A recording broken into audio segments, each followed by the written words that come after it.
Ministre puis chef de l'Union nationale, il a pris la politique au sérieux, sans jamais se prendre au sérieux.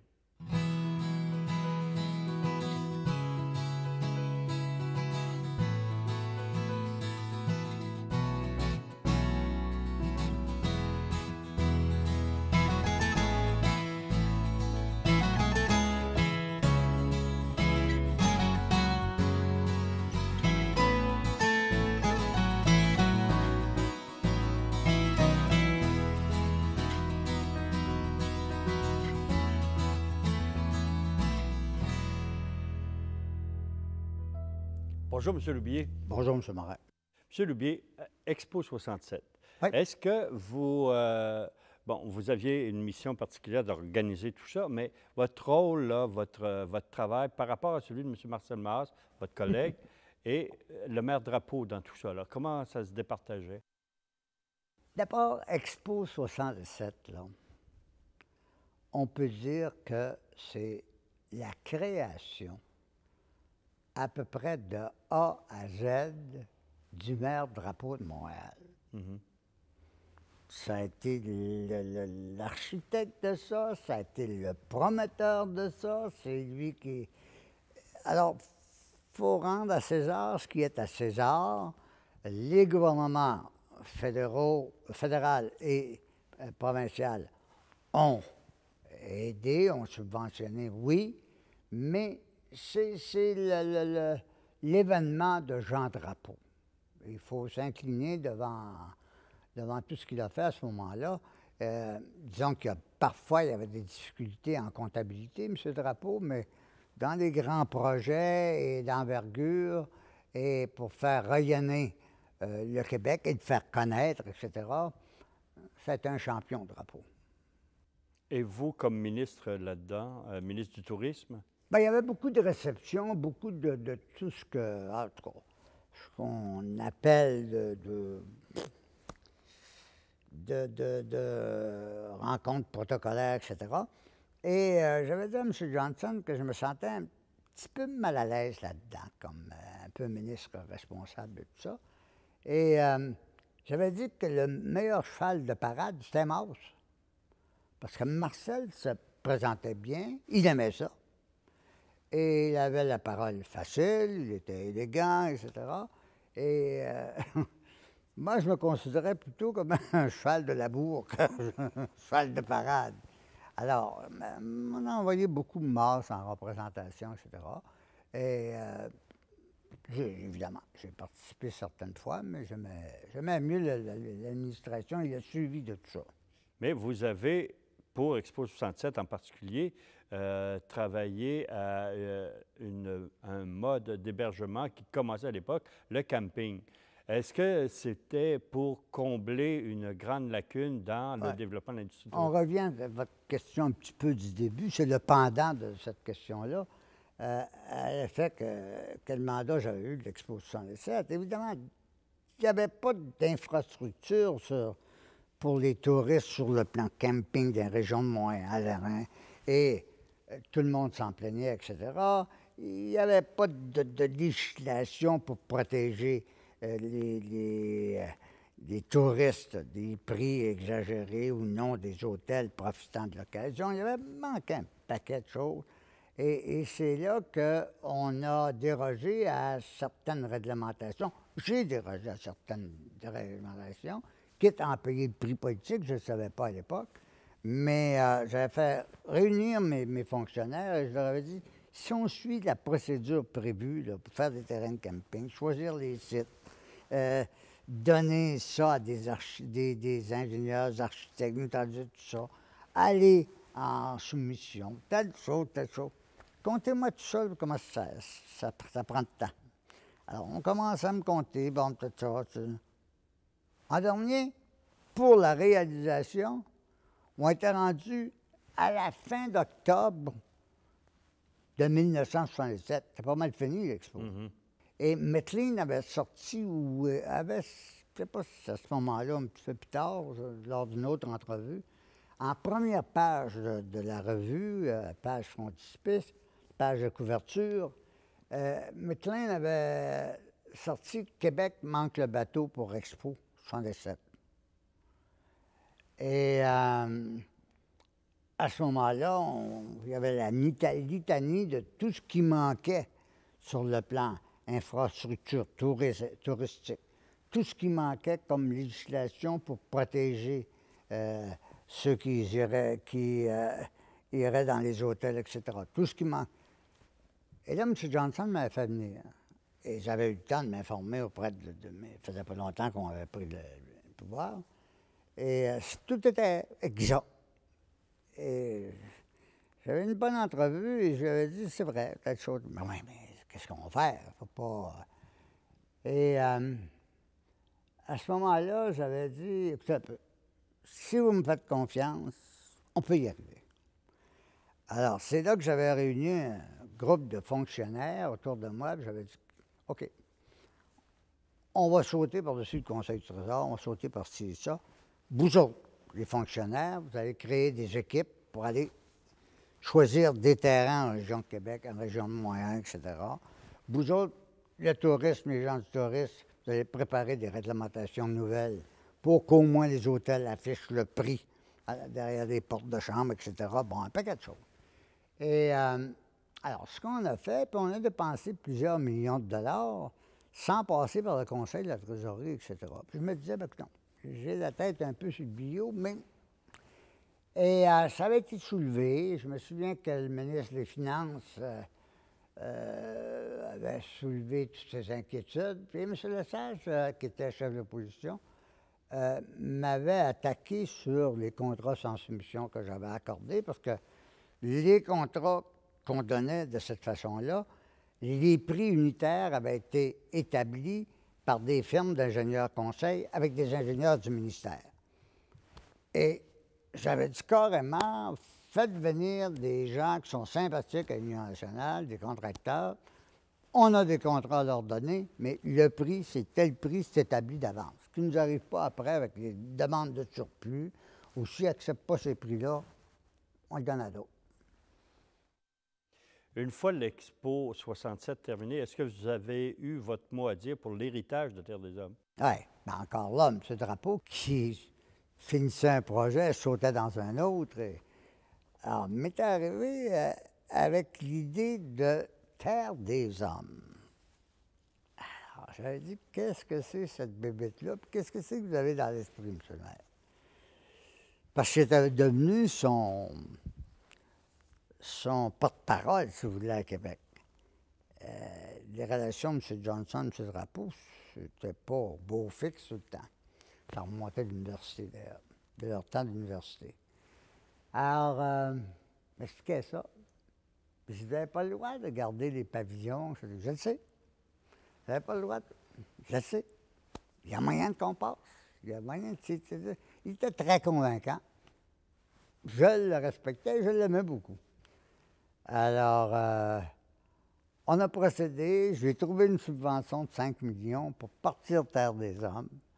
Et je l'ai secondé modestement, là, parce que la grosse bataille, c'est lui qui l'a livré à tous les niveaux, pour que ça soit accepté, qu'il garde certains pavillons, puis qu'il s'organise. Alors ça avait été le prolongement de l'Expo 67. Monsieur Loubier, au tourisme, vous avez créé, en quelque sorte, le Conseil supérieur du tourisme, je crois. C'était quoi l'idée en dessous de tout ça? Est-ce que vous vouliez vraiment impliquer toute l'industrie hôtelière, touristique, et ça a conduit à quoi?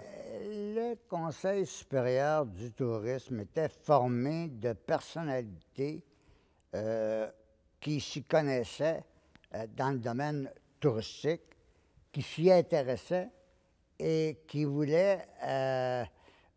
D'abord, c'était un conseil consultatif. Et ces gens-là sont arrivés avec des suggestions qui étaient absolument merveilleuses. Et ils m'en ont suggéré quelques-unes, mais qui ont été formidables. Comme quoi? Ben, entre autres, la création ou le besoin d'un institut de tourisme et d'hôtellerie au Québec. Je ne connaissais pas grand-chose là-dedans, là, mais de la façon qu'il m'expliquait tout ça, etc., il me disait pas pour le moment, mais Alors, je suis tombé en amour avec cette idée-là. Parce que l'industrie touristique, à l'époque, c'était la deuxième plus grande industrie au Québec, après les pâtes et papiers en emploi. C'était également celle qui coûtait le moins cher pour créer un emploi dans l'année 70. On créait un emploi avec 10 000 $. Dans l'automobile, c'était 40 000 $. Dans les pâtes et papiers, c'était 30 000 35 000 $.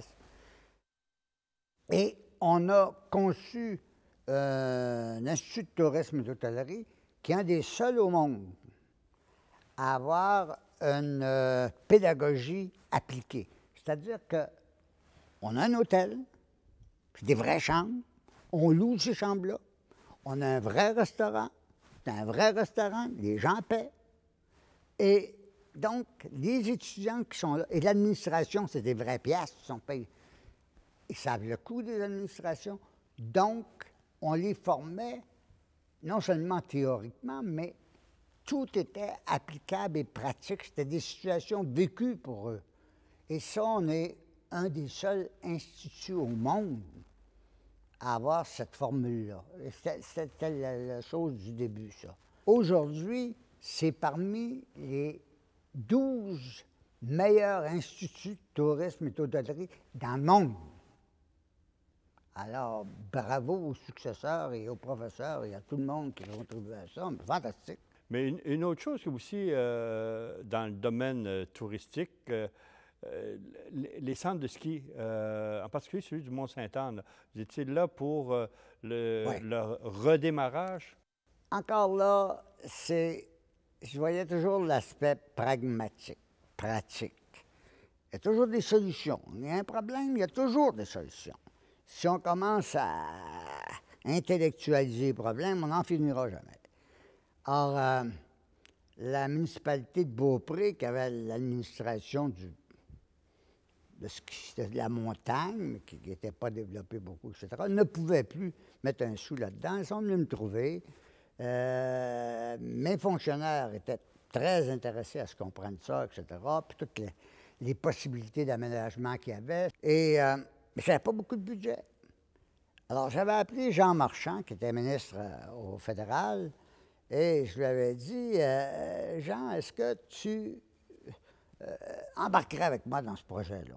Alors, je lui avais expliqué ça dans les grandes lignes. Il m'a dit, envoie-moi une lettre. Alors, je lui avais envoyé une lettre, et à un moment donné, il m'avait rappelé, il dit, oui, Gaby, ça m'intéresserait. Et bon. Alors, on a développé le Mont-Sainte-Anne, et ça a fait un parc qui avait de l'allure. J'ai eu beaucoup de peine que ça soit transféré en entreprise privée, parce que cette montagne-là appartenait au bassin de population de la région de Québec. Ça appartenait au peuple, ça. C'est une richesse qui appartenait au peuple. Au tourisme, est-ce qu'il y a autre chose? Il y a le Massif du Sud, je pense, qui démarrait à l'époque. Au tourisme, oui, ça. On est dans les parcs. Le Massif du Sud, ça, c'était le projet qui était dans les cartons et c'est évidemment, comme par hasard, dans le comté de Bellechasse. Mais sur le plan touristique, j'aimerais vous faire remarquer aussi une chose importante, c'est qu'on a fait la classification scientifique des hôtels au Québec, ce qui n'avait jamais été fait. Alors, une étoile, 2 étoiles, 3 étoiles, 4 étoiles, 5 étoiles, etc. Et de façon très exhaustive et selon des critères très sévères. Et il y a même un hôtel à Montréal la direction m'avait appelé pour ni plus ni moins que m'engueuler, puis c'était leur droit, parce qu'il y avait 4 étoiles, puis c'était un hôtel très réputé, mais il manquait telle chose pour avoir 5 étoiles. Alors, si vous voulez avoir 5 étoiles, oui, parfait, on va vous le donner, merci beaucoup, une minute. Faites une piscine intérieure, faites ci, faites ça, puis je vous donne ça. Mais 5 étoiles, c'est ça. À la chasse et à la pêche, c'est pas vous qui avez commencé à décluber, si on peut prendre ce terme qui n'est pas très français? Oui. Ça, je me suis rendu compte que les richesses fauniques, ça appartenait au peuple. Et depuis toujours, tant je sais pas, de Tachereau, Honoré Mercier, en descendant jusqu'à à M. Lesage et M. Johnson, on accordait les beaux territoires de chasse et de pêche, que ce soit à proximité de Québec ou n'importe quelle ville, aux amis du parti. Moi, je me disais, il faut... Ben, je me disais, parce que mes fonctionnaires me le répétaient souvent, c'est que c'est bien beau, M. Lubier, de démocratiser, c'est bien beau de rendre ça accessible à tous les citoyens, mais il faut protéger notre patrimoine faunique. Autrement, nos lacs vont faire comme en Suède, ils vont se vider, nos bébites pareilles, etc. Alors, on a pris comme philosophie de base et en même temps d'action, comme moteur d'action, accessibilité à tous, mais graduellement, en autant qu'on peut protéger les gens. Donc, un gros contrôle. Oui. Et à ce moment-là, on a augmenté le nombre de gardes-chasse, etc. Mais ce qu'on a fait, c'est que tous ceux qui avaient des territoires près des villes et des populations, etc., là, il y en a un paquet qu'on a fait sauter. On a fait sauter, dans l'espace de 2 ans et demi, plus que le quart des clubs privés en province. Il y en a même un maudit paquet. OK? Mais toujours accessibilité, mais il faut protéger. Ensuite, on a fait sauter tous ceux qui ne respectaient pas les réglementations de protéger le patrimoine. OK? Et à ceux qui... alors, ça, c'était notre principe de base. Et j'ai eu à un moment donné le président d'une banque qui est venu me voir et qui était un ami d'un gros ministre. Et je ne dis pas ça pour ridiculiser le ministre, mais un gros ministre dans le gouvernement. Et qui m'avait dit comment c'était important pour lui, la banque, là, pour les clientèle même étrangère, d'avoir des lacs, d'avoir ci, de les recevoir là, qui faisaient beaucoup d'affaires là. Ça. Alors, c'est payant pour vous autres, la banque. Oui, c'est payant. Puis, c'est OK, j'ai quelque chose pour vous. Mais votre club, vous ne l'aurez pas. On l'enlève. Ben oui, on a des investissements. Vous avez des investissements, mais vous avez fait de l'argent avec. Donc, vous avez dû payer tout ça, vos investissements. Je vais vous en donner un où les gens ordinaires ne peuvent pas se rendre. Parce que ça prend l'avion, ça prend ci, ça prend ça. Territoire plus poissonneux encore que ce que vous avez, je présume, parce que c'est quasiment vierge. Là. Et il avait accepté la chose. Et on a créé aussi beaucoup de réserves fauniques. C'était les débuts, ça, ou il y en avait déjà quelques-unes? Il y en avait, structurés comme on les a faites, il n'y en avait pas. Ah bon? Mais beaucoup de réserves fauniques. C'est-à-dire comme dans Port-Neuf, tu avais une multitude de lacs, etc., qui appartenaient à des Américains, qui payaient pour, qui n'avaient pas volé ces droits-là. Là, on a fait une réserve faunique, sous surveillance, etc., bien protégée, et on a remis ça aux citoyens qui pouvaient aller faire de la pêche en réservant, etc., en profitant des installations qui étaient là. On a fait ça à plusieurs endroits. On a fait ça dans Frontenac, le Mégantic, ces coins-là. On a fait ça dans le bout de Rimouski, où j'ai dû, où un de mes beaux-frères a essayé de me faire des embrassades, parce que j'ai fait sauter son club avec les autres. Mais bon, ça a bien été par la suite. Parallèlement, vous négociez de temps en temps des dossiers avec le gouvernement fédéral et vous avez même eu un entretien avec le premier ministre Trudeau pour débloquer un dossier avec son ministre John Munro. C'était quoi exactement? C'est que le Québec, depuis toujours, refusait d'accepter les subventions du fédéral en sport et loisirs, parce que, et toutes les autres provinces recevaient. Alors, le fédéral disait, c'est une question de santé, c'est une question d'entrée. Alors, c'est une juridiction conjointe. OK? Le provincial disait, non, c'est le prolongement de l'éducation des sports et loisirs. Et c'est une juridiction exclusivement provinciale. Mais je n'étais pas ministre, c'était pas premier ministre, moi, puis j'étais ministre du Tourisme, il fallait que ça marche.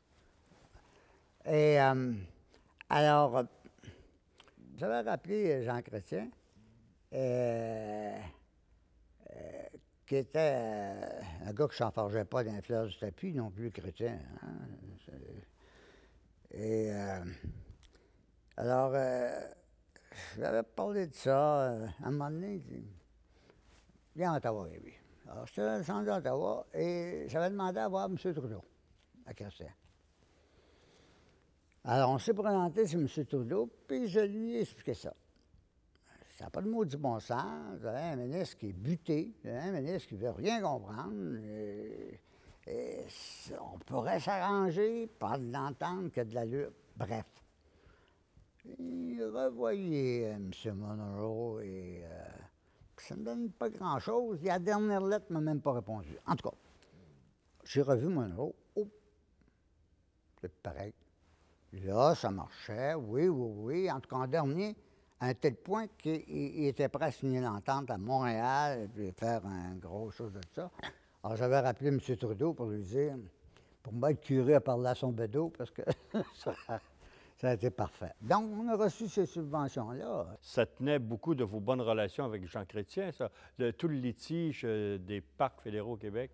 Oui. Le parc fédéral, c'est que toutes les provinces avaient des parcs fédéraux aménagés par le fédéral. L'argent du fédéral, c'est nos taxes, ça. Et des beaux parcs. On n'avait pas. Bien, tous les gouvernements du Québec, M. Johnson inclus, M. Lesage, disaient non. La première condition du fédéral, c'est faut que vous nous cédiez la propriété des terrains. Le Québec disait jamais. C'est l'intégrité de notre territoire, c'est sacré, on ne touche pas à ça. À un moment donné, j'avais dit à Jean, il doit y avoir des moyens.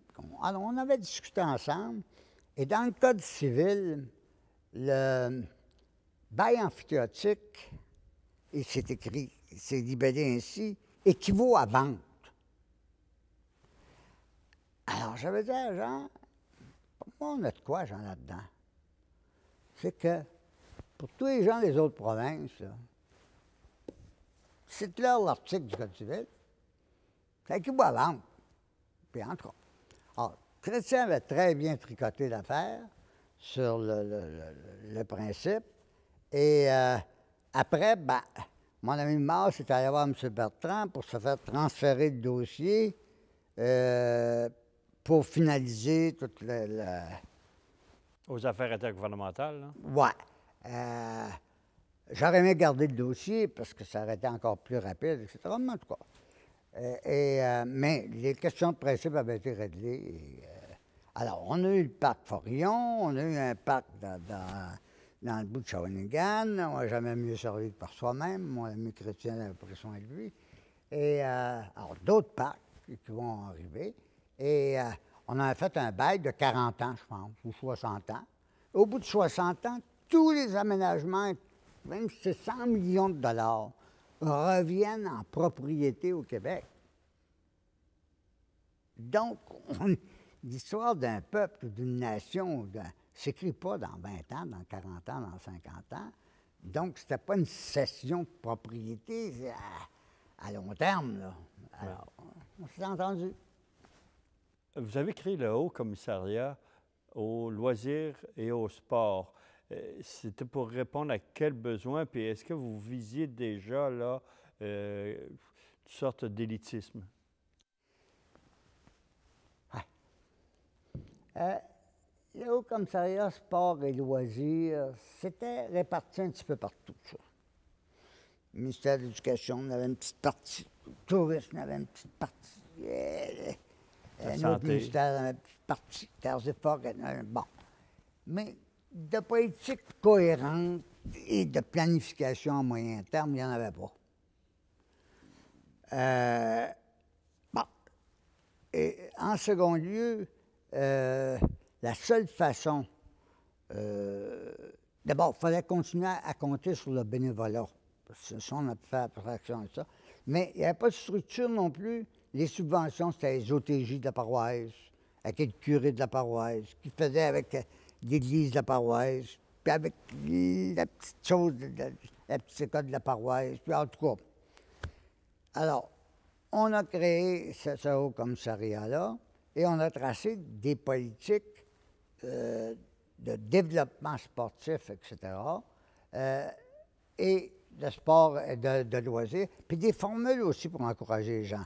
Comme on a fait à travers le Québec, on a construit un paquet d'arénas en région. Et une des formules employées était, regardez, on va vous donner 50 de subvention. Demandez à la municipalité qu'elle aille à 25 puis allez vous chercher de l'argent dans la municipalité sous forme de dons, etc., puis on embarque.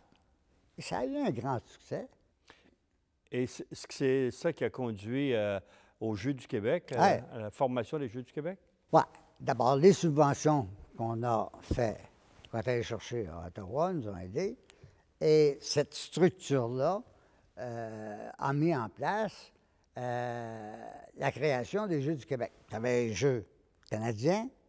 Je pense que c'était une affirmation des Québécois, des francophones, d'avoir nos Jeux à nous dans le Québec, avec des instructeurs de notre culture, des instructeurs, bon, et selon nos sports préférés. Si on allait dans d'autres provinces, ils parlaient du rugby, ils parlaient de ci, ça, c'était pas nos sports à nous, ça. En tout cas.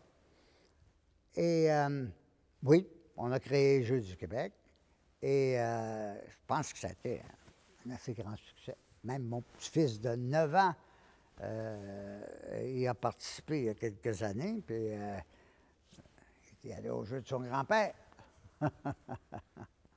L'Auto-Québec, c'est à peu près à la même époque, ça, que ça a été mis sur pied. Oui. Est-ce que c'était pour financer au départ les sports? Vous touchez un point, j'avais oublié. Bon, c'est ça. L'Auto-Québec, nous avions prévu qu'une partie importante des revenus servirait à alimenter la caisse ou le budget du Haut Commissariat Sport et Loisirs. C'était un vœu pieux que j'avais formé, mais encore là, c'est vers l'année 69 qu'on a créé ça, les deux, là. Et au mois de février 70, M. Bertrand a cru génial de déclencher une élection, et on l'a perdu joyeusement, cette élection-là. De sorte que le premier Jeu du Québec, je n'étais pas présent, sauf que, encore là, M. Bourassa avait eu l'amabilité et le ministre du temps au Haut-Commissariat de m'inviter au premier Jeu du Québec. Je n'étais pas allé, parce qu'une fois que tu es sorti de la politique, tu es sorti de la politique, ou d'un ministère, tu es sorti du ministère, mais je trouve ça gentil. À l'époque où vous étiez ministre, l'Union nationale, le gouvernement de l'Union nationale a procédé à l'abolition du Conseil législatif, une institution du début de la Constitution. Êtes-vous favorable à ça, vous? Disons qu'il y avait une certaine collusion entre M. Johnson et moi. J'avais proposé l'abolition du Conseil législatif et le Conseil législatif assistait à la rencontre. C'est pas demeuré tous de mes amis par la suite. Mais c'était un peu potiche, puis c'était un peu inutile. Et c'était refugium peccatorum, hein, récompense politique, etc., mais ça ne servait pas à grand-chose. Alors, on l'a aboli. Et c'est nous autres, dans notre nationalisme pratique aussi, qui avons baptisé l'Assemblée législative, l'Assemblée nationale. Il ne faut pas oublier ça, là. C'est des beaux souvenirs. On continuera la semaine prochaine, M. Louis. Très bien.